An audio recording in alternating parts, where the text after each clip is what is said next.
मेरी माँ की जुबान पर लकवा पड़ गया था। वह बोल नहीं सकती थी, लेकिन मेरी बीवी को देखकर मुझे इशारे करती, इसे तलाक दे दे। मुझे बहुत बुरा लगता, क्योंकि मेरी बीवी हर वक्त उनकी सेवा करती थी। लेकिन एक दिन बीवी मायके गई तो पड़ोसन घर आए और मुझसे बोली, रोज़ आपकी बीवी के 3 भाई घर आते हैं और मोहल्ले वाले अजीब अजीब बातें कर रहे हैं। यह सुनते ही मेरे होश उड़ गए, क्योंकि मेरी बीवी का तो कोई भाई ही नहीं था। यूँ अगले दिन मैं जल्दी घर आ गया, लेकिन अपने कमरे की जगह माँ के कमरे से आवाज़ आ रही थी।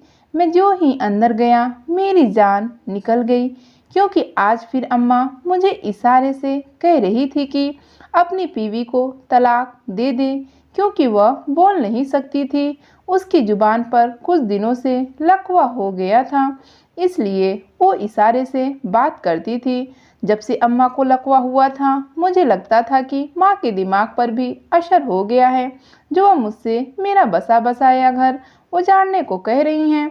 हालांकि पहले तो ऐसा कुछ नहीं था। वह मेरी बीवी से बहुत प्यार करती थी और अपनी पसंद से मेरी शादी करवाई थी। जब से अस्पताल से लौटी थी, हर वक्त मुझे इशारे से अपनी बीवी को तलाक देने को कहती रहती थी। शुरू शुरू में मुझे समझ ही नहीं आया कि अम्मा क्या इशारे करती हैं। फिर मेरी बीवी ने बताया कि अम्मा मुझे तलाक देने को कहती हैं।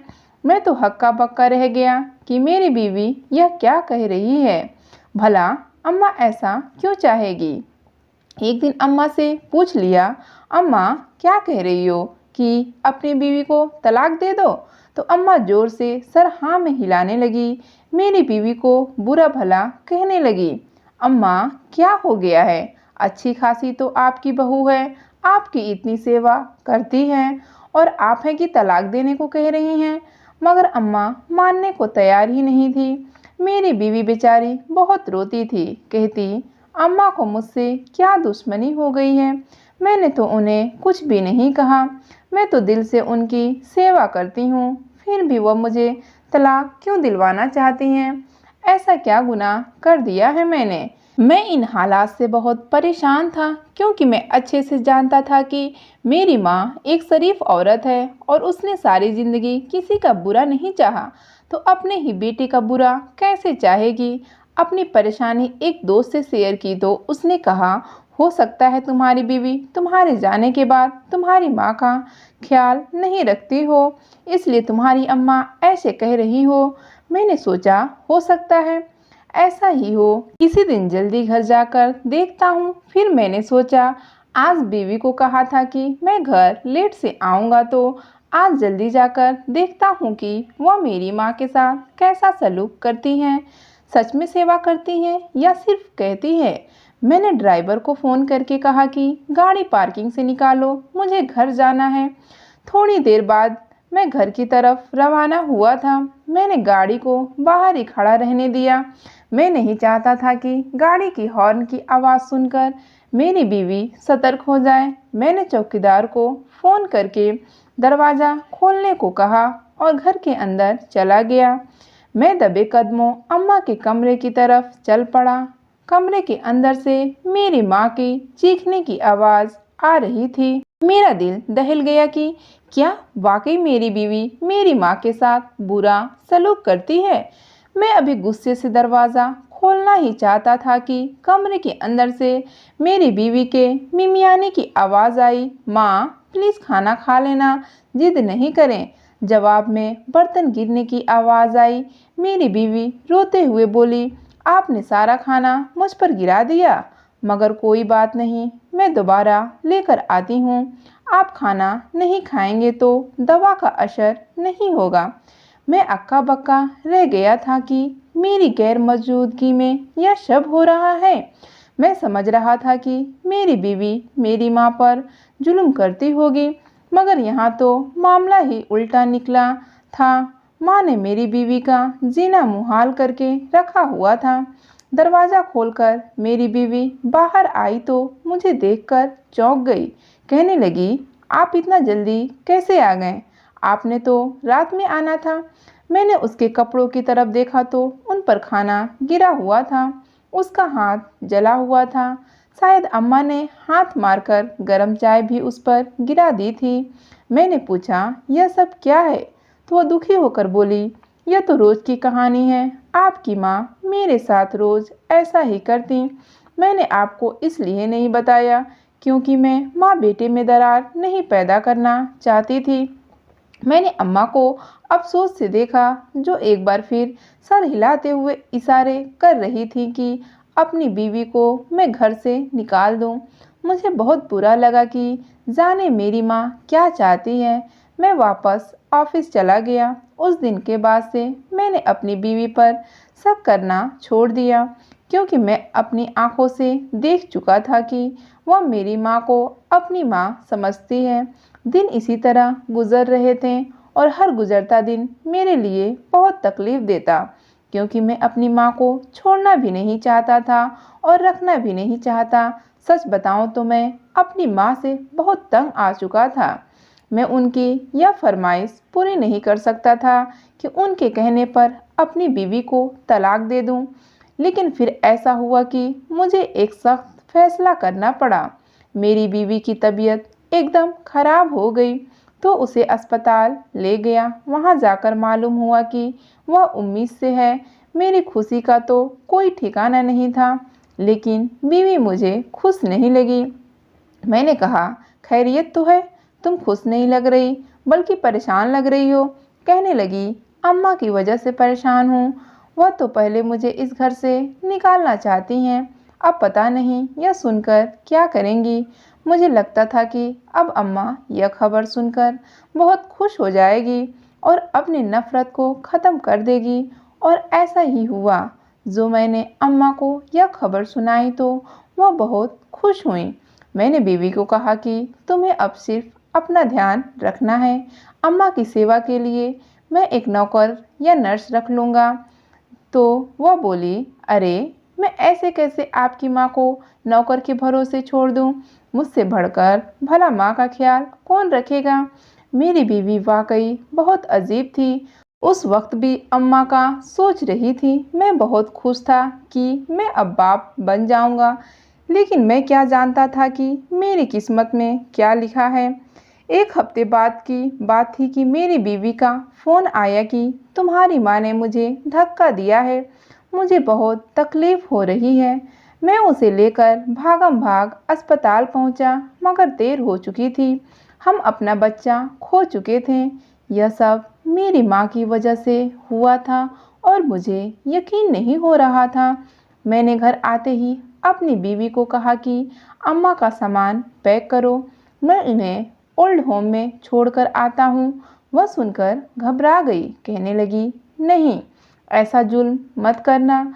मैंने उसे मशकूक नज़रों से देखकर कहा कि मुझे यह बताओ कि तुम इतनी अच्छी कैसे हो सकती हो?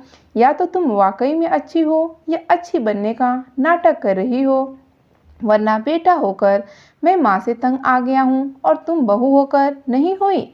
मेरी बात पर गुस्से में आकर कहने लगी, मैंने उन्हें हमेशा माँ की जगह दी है, लेकिन तुम्हारी माँ है, जो तुम्हारा दिल चाहे वह करो। अगर वाकई में कहीं भेजना चाहते हो तो भेजो, मुझे क्या मतलब होगा। मेरी सास आई थी, कहने लगी, मेरी बेटी की वजह से अपने माँ से संबंध खत्म मत करो। अगर उन्हें घर से निकालना चाहते हो तो कुछ दिन सब्र कर लो, वरना दुनिया वाले बातें बनाएंगे। मैं उन दोनों के आगे चुप कर गया और ज़िंदगी वैसे ही चलने लगी जैसे चल रही थी। लकवा की वजह से अम्मा की ज़बान पर तो असर पड़ ही गया था, हाथ भी टेढ़े मेढ़े हो गए थे, और मेरी बीवी की यह कोशिश होती थी कि मालिश करके अम्मा के हाथ पहले जैसे कर दें। मगर उस घटना के बाद मैंने अपनी बीवी को अम्मा के कमरे में जाने से मना कर दिया था।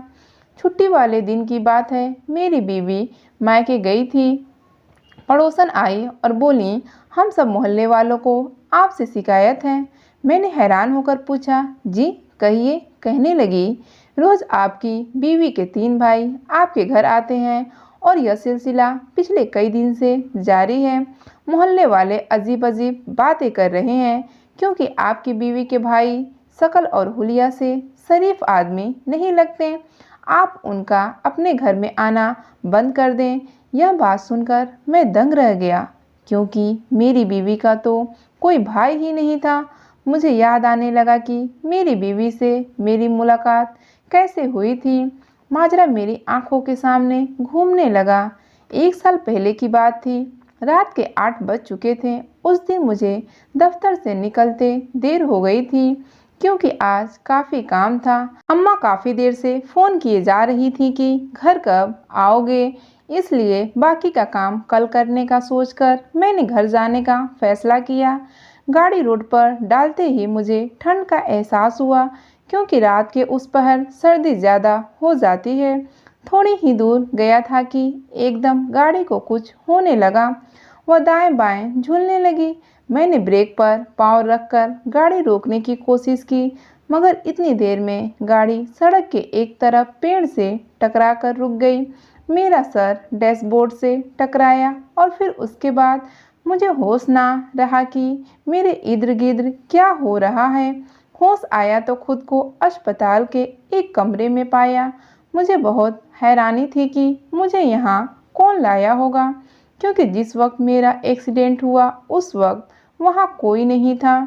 डॉक्टर ने एक लड़की और एक औरत की तरफ इशारा करके कहा, इन दोनों ने आपकी जान बचाई है। मैंने उनकी तरफ देखकर शुक्रिया अदा किया। लड़की की उम्र मेरी जितनी ही थी और वह औरत शायद उसकी माँ थी। मुझे होश में देखकर उन्होंने इजाज़त मांगी, मगर तब तक मेरी माँ भी आ चुकी थी। अब मैंने उन्हें जाने ना दिया और उनसे बातें करने लग गई। वह दोनों माँ बेटी हुलिया से काफ़ी गरीब लग रही थी। वह उस वक्त वहाँ क्या कर रही थी, यही सवाल जब अम्मा ने पूछा तो एक लम्हे को वह दोनों चुप हो गईं। एकदम वह औरत अपनी बेटी का हाथ पकड़कर जाने के लिए खड़ी हो गई। अम्मा रुकती रह गई, मगर वह दोनों चली गईं। उनके जाने के बाद अम्मा कहने लगी, अजीब माँ बेटी थी, परेशान सी लग रही थी। खैर जाने दो, यह बताओ तुम्हारी तबीयत अब कैसी है। खुदा का शुक्र था कि मैं बिल्कुल ठीक था और बहुत मामूली सी चोट लगी थी। शाम तक मैं डिस्चार्ज होकर घर आ गया था। मुझे तो ठीक तरह से माँ बेटी का शुक्रिया अदा करने का मौका भी नहीं मिला था। फिर कुछ दिन बाद वही लड़की मेरे दफ्तर में नौकरी के लिए आई थी। उसे नहीं मालूम था कि यह मेरा दफ्तर है। मैं उसे देखकर चौंक गया और उसे अंदर बुला लिया। वह भी मुझे देखकर हैरान रह गई थी। हमारे दफ्तर में स्टाफ की ज़रूरत नहीं थी, मगर फिर भी मैंने उसे रख लिया, क्योंकि मुझे लग रहा था कि उसे नौकरी की बहुत ज़रूरत है और मैं उसका एहसान उतारना चाहता था कि उसने उस दिन मेरी जान बचाई थी। उस लड़की का नाम रानिया था और एक समझदार लड़की थी। उसकी 1-2 बार मेरी माँ से भी मुलाकात हुई। अम्मा को भी वह बहुत अच्छी लगी थी। उन दिनों अम्मा मेरे लिए लड़की की तलाश कर रही थी। एक दिन ऐसा हुआ कि रानिया ने काफ़ी छुट्टियाँ की। मैं परेशान हुआ तो पता चला कि उसकी माँ अस्पताल में दाखिल है। मैं और अम्मा अस्पताल गए तो मालूम हुआ कि माँ की तबीयत काफ़ी ख़राब है। वहाँ जाकर पता चला कि वह अपनी बेटी के लिए काफ़ी परेशान थी। अम्मा को बताने लगी कि जिस दिन आपके बेटे का एक्सीडेंट हुआ था, उस दिन हम माँ बेटी खुदकुशी करने निकली थी। हम बहुत गरीब हैं और मैं अकेली अपनी जवान लड़की की हिफाजत नहीं कर सकती। मैं उसके लिए कोई अच्छा लड़का तलाश करना चाहती हूँ। घर आकर मेरी माँ बेचारी उन माँ बेटियों के लिए बहुत परेशान होती रही।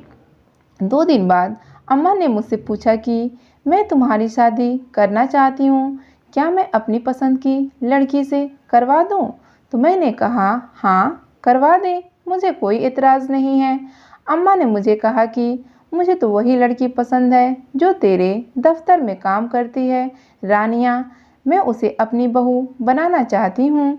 मैंने कहा, ठीक है, जैसी आपकी मर्जी। मुझे भी वो लड़की अच्छी लगने लगी थी। यूँ रानिया मेरी बीवी बनकर मेरे घर की मालकिन बन गई। वह बहुत अच्छी थी, इसलिए उसने आते ही पूरे घर की जिम्मेदारी अपने सर पर ले ली। मगर मेरी माँ को सास बनने में देर न लगी। 4 महीने नहीं गुजरे थे कि वह मेरी बीवी पर रोक टोक करने लगी, उसे बात बात पर बातें सुनाने लगी, मगर वह आगे से चुप कर जाती, कुछ ना बोलती। फिर कुछ समय बाद अम्मा को लकवा हो गया और इसमें उन्हें चिड़चिड़ा बना दिया कि वह मुझे इशारों से कहती हैं, अपनी बीवी को तलाक दे दो। मैं अपनी माँ को भी दुख नहीं पहुँचाना चाहता था, क्योंकि उसने मेरी परवरिश के लिए बहुत मुश्किल वक्त काटा था। अब्बा तो मेरे बचपन में ही मुझे छोड़कर चले गए थे। फिर अम्मा ने मेरे लिए दूसरी शादी नहीं की। उन्होंने मेरे अच्छे परवरिश के लिए बहुत सारी कुर्बानियाँ दी थीं, और अब जब वह बूढ़ी हो गई थी तो मेरा फ़र्ज़ था कि उनकी सेवा करूं। मगर अब अम्मा सिर्फ एक सास बनकर रह गई हैं। उनके लिए मैं अपनी नेक बीवी को तो नहीं छोड़ सकता था। पड़ोसन को गए काफ़ी देर हो गए थे, और मैं तब से यही सोच रहा था कि मेरे घर में मेरी बीवी से कौन से 3 भाई आते हैं, जबकि उसका तो कोई भाई ही नहीं, और उसने भी मुझे नहीं बताया कि घर में कोई आता है। मैं यह भी नहीं सोच सकता था कि बीवी के कजिन होंगे, क्योंकि मैं जानता था कि उन माँ बेटी का कोई रिश्तेदार नहीं। फिर कौन है वह 3 आदमी जो मेरे घर आते हैं? कहीं मेरी बीवी मुझे एक लम्हे के लिए उस पर शक हुआ, मगर दूसरे लम्हे ही मैंने ख्याल को दिल से निकाल दिया कि नहीं, मेरी बीवी मुझसे धोखा नहीं कर सकती। लेकिन फिर उसने मुझे बताया क्यों नहीं कि घर में कौन आता है, और यही सवाल मुझे शक में डाल रहा था। मैंने फैसला कर लिया कि मैं कल दफ्तर से जल्दी घर आ जाऊंगा, ताकि देख सकूं कि कौन आता है हमारे घर। अगले दिन मैं वक्त से बहुत पहले घर चला गया। मैं अपनी बीवी के कमरे की तरफ बढ़ा, मगर फिर ठटक कर रुक गया, क्योंकि आवाज़ तो मेरी माँ के कमरे से आ रही थी। मैं कमरे में गया तो देखा कि 3 आदमी मेरी माँ के कमरे में मेरी माँ के आसपास बैठे हैं और आपस में हंसकर बातें कर रहे हैं। मुझे देखते ही सब घबराकर खड़े हो गए, और इससे पहले कि मैं कुछ पूछता, वह 1 मिनट की देर किए बगैर वहाँ से भाग गए। मैंने पूछा, अम्मा कौन थे? अम्मा इशारे से कहने लगी, मुझे नहीं पता। उसी वक्त मेरी चीखने की आवाज़ सुनकर मेरी बीवी कमरे के अंदर आई। मैंने उसको घूरते हुए कहा, कौन है वह 3 आदमी जो मेरी गैर मौजूदगी में यहाँ रोज़ आते हैं? मेरी बीवी सहम गई और कहने लगी, अम्मा से पूछो वह यहाँ क्या करने आते हैं और कौन है? अम्मा ही बुलाती है इन्हें। मैंने आपको इसलिए नहीं बताया कि कहीं आप गुस्सा ना हो। गुस्सा अभी भी मुझे बहुत तेज आया था। अब अम्मा इशारे से कहने लगी कि तुम्हारी बीवी ने उनको बुलाया था। मैंने बेयकीन नज़रों से उसे देखा। वह कहने लगी, मुझे क्या पता वह कौन थे, मैंने कब बुलाया उन्हें, अम्मा बुलाती हैं। अम्मा ना में सर हिलाने लगी। मैं अजीब उलझन में पड़ गया कि यह क्या चक्कर है, मामला क्या है, कौन जिम्मेदार था, अम्मा या मेरी बीवी? मुझे किसी एक पर शक करना था, लेकिन मुझे समझ नहीं आ रहा था कि किस पर करूं। मैंने एक फैसला कर लिया। मैंने अम्मा को कहा कि मैं आपको ओल्ड होम में छोड़ने जा रहा हूं। इस फैसले पर अम्मा और मेरी बीवी दोनों के ही रंग उड़े थे। अम्मा और बीवी के मना करने के बावजूद मैंने उन्हें ओल्ड होम में छोड़ आया।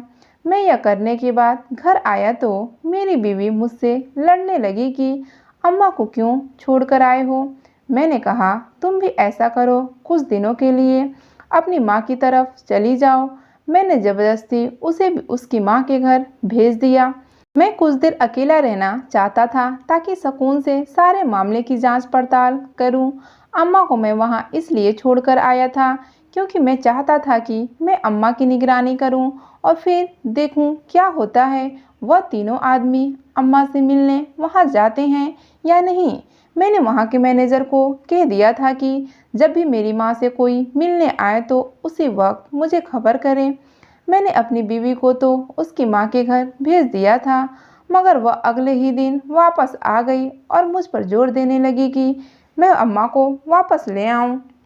एक दिन मैं और बीवी घर से बाहर खाना खाने गए। मैं उसे घर के दरवाजे के आगे उतार कर ओल्ड होम चला गया था कि अपनी अम्मा की हर खैर खबर ले लूं। मैनेजर ने बताया कि अभी तक तो कोई भी मिलने नहीं आया। मैं अम्मा से मिला तो वह बार बार मुझे कुछ बताने की कोशिश करने लगी। मुझे उनकी बस एक ही बात समझ में आई कि उनको घर जाना है। मैंने कुछ ना कहा और घर वापस आ गया। अभी घर के अंदर दाखिल ही हुआ ही था कि वही पड़ोसन मुझे नजर आई जो परसों हमारे घर आई थी।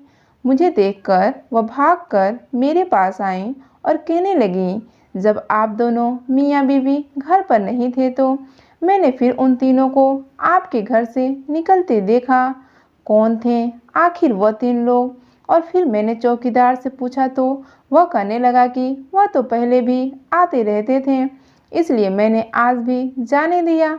मैंने पूछा कि कौन उन्हें बुलाता है, मेरी माँ या मेरी बीवी? तो कहने लगा, जनाब मुझे नहीं पता। मैं घर के अंदर गया तो नौकरों ने बताया कि बेगम साहिबा 5 मिनट पहले ही घर से गई हैं। कह रही थी कि साहब आए तो उन्हें बता देना कि मैं अपनी मम्मी के यहाँ जा रही हूँ। मैं अपने कमरे में जाकर लेट गया। अभी 15 मिनट ही गुजरे थे कि मुझे ओल्ड होम के मैनेजर का फ़ोन आया। कहने लगा, अभी अभी 3 आदमी आपकी अम्मा से मिलने कमरे में गए हैं। मैं उठा और जल्दी से बाहर भागा। मैंने गाड़ी निकाली और ओल्ड होम चला गया। यहाँ मेरी माँ को मेरी वजह से अलग कमरे में रखा गया था। जैसे ही मैं दरवाज़ा खोलकर अंदर गया तो अंदर का नज़ारा देखकर मेरे कदमों तले से ज़मीन निकल गई, क्योंकि मैंने अंदर देखा तो वही 3 आदमी जो मैंने उस दिन देखे थे वह मेरी माँ के कमरे में मौजूद थे। उन तीनों ने मेरी माँ को काबू कर रखा था। सबसे बढ़कर हैरत की बात यह थी कि मेरी बीवी भी अंदर ही थी और वह कागज़ पर मेरी माँ का अंगूठा लगा रही थी। मैंने अंदर जाकर चिल्लाकर कहा, मेरी माँ के साथ तुम लोग क्या कर रहे हो? वहाँ मुझे देखकर वह सब घबरा गए। मेरी बीवी की रंगत फक हो गई। मेरी माँ बेचारी रो रही थी। मैंने अपनी बीवी के मुंह पर थप्पड़ मारा, क्योंकि मैंने उसके हाथ में जायदाद के कागजात देख लिए थे। मैंने उनसे कहा कि मुझे शुरू से सारी बात बताओ, वरना मैं तुम्हें तलाक दे दूंगा। कहने लगी, मैं 1 साल से आपके पीछे थी। मेरे ही आदमी ने आपकी गाड़ी के साथ छेड़छाड़ की थी, जिसके नतीजे में उस दिन एक्सीडेंट हुआ। प्लान के मुताबिक मैंने और मेरी माँ ने आपको अस्पताल पहुंचाया और प्लान के मुताबिक मैंने आपके दफ्तर में नौकरी की। आपसे शादी करना भी हमारे प्लान में शामिल था। मेरी माँ ने आपकी माँ को इमोशनल ब्लैकमेल करके हमारी शादी पर तैयार किया था। हमारा मकसद आपकी दौलत हासिल करना था। शादी के बाद मैंने अपनी सास यानी आपकी माँ को सताना शुरू किया। फिर एक दिन जब मैं अपनी माँ से बात कर रही थी और हम सारी प्लानिंग कर रहे थे तो आपकी माँ ने सुन लिया। इस डर से कि वह आपको कुछ ना बता दे, मैंने सास को गलत दवा दे दी ताकि वह बीमार हो जाए, मगर उसे लकवा हो गया। यह तीनों आदमी हमारे साथी हैं। मैं उन्हें रोज़ अपने घर बुलाती थी और रोज़ घर का कीमती सामान थोड़ा थोड़ा करके उनको भिजवा देती थी। घर के नौकर भी मेरे साथ मिले हुए थे। जब भी आप वक्त से पहले घर आते थे वह मुझे बता देते थे। इसलिए आपको हमेशा यह लगा कि मैं ठीक हूँ और आपकी माँ गलत। मैं बस यह चाहती किसी तरह जायदाद अपने नाम करा लूँ। फिर जब यह पता चला कि सारी जायदाद अभी तक आपकी माँ के नाम पर है तो मैंने आज ही उनसे अंगूठा लगवाने के लिए यह पेपर बनवाए और आज यहाँ साइन करवाने आई थी। सारी हकीकत जान मेरी जान निकल गई। मेरी माँ बेचारी कहती रही कि अपनी बीवी को तलाक दे दो, मगर मैं उसकी बात पर यकीन नहीं करता था। मैंने उसी वक्त तलाक दे दी और उसके साथियों समेत धोखाधड़ी में जेल भिजवा दिया और अपनी माँ के पैरों में गिरकर माफ़ी मांगी और उन्हें घर ले आया। मैं बहुत शर्मिंदा था और अब मैं खुदा से भी माफ़ी मांगता रहता हूँ, क्योंकि मैंने अपनी माँ का दिल दुखाया था। अगर आपको हमारी आज की कहानी पसंद आई तो इस वीडियो को लाइक करें और ज़्यादा से ज़्यादा शेयर कीजिए। इस तरह की अच्छी अच्छी कहानियाँ सुनने के लिए हमारे चैनल को सब्सक्राइब करना ना भूलें। कहानी सुनने के लिए आपका बहुत बहुत धन्यवाद।